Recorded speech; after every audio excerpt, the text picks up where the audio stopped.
पंचवटी के शांत जंगल में राम, लक्ष्मण और सीता अपने साधारण वन निवास में शांति पाते हैं। सीता हरी भरी हरियाली में घूमती है, कोमल हाथों से फल इकट्ठा करती है। लक्ष्मण सतर्क और चौकस होकर पहरा देते हैं, यह सुनिश्चित करते हुए कि उनका अभयारण्य निर्बाध रहे। जंगल के हृदय में शूर्पणखा राम से विवाह करने की अपनी इच्छा घोषित करती है, केवल कड़वी अस्वीकृति का सामना करने के लिए। तिरस्कृत शूर्पणखा लक्ष्मण की ओर ध्यान देती है, लेकिन एक बार फिर तिरस्कृत हो जाती है। क्रोध से प्रेरित होकर शूर्पणखा सीता को नुकसान पहुंचाने की कोशिश करती है, लेकिन लक्ष्मण क्रूर बल से हस्तक्षेप करते हैं। जंगल के हृदय में शूर्पणखा रावण का सामना करती है, उसका चेहरा क्रोध और शर्म की नकाब पहने हुए है। मैं अपमानित हो गई हूँ।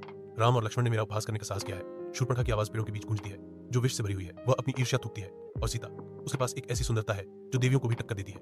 राम उसके लायक नहीं है। शूर्पणखा ने कहा, रावण, मुझसे बदला लो, सीता को अपनी पत्नी बनाओ और राम और लक्ष्मण को कुचल दो। रावण मारीच से मदद मांगता है। मारीच एक सुनहरे हिरण में बदल जाता है और सीता के सामने प्रकट होता है। सीता ने राम से हिरण को पकड़ने की अपनी इच्छा व्यक्त की। राम हिरण के पीछे जाते हैं, लक्ष्मण को सीता की रक्षा करने का निर्देश देते हैं। रावण एक ऋषि के रूप में धोखे में लिपटा हुआ सीता की ओर बढ़ता है। उसकी मंशा धार्मिकता के मुखौटे से ढकी हुई है। सीता रक्षा रेखा पार करती है। उसकी करुणा उसे आने वाले खतरे के प्रति अंधी कर देती है। रावण अपना भेष त्याग देता है, सीता को पकड़ लेता है। उसकी निराशा भरी चीखें जंगल में अनसुनी गूंजती है। बचाओ बचाओ कथन, लेकिन उसकी चीखें कोई नहीं सुनता।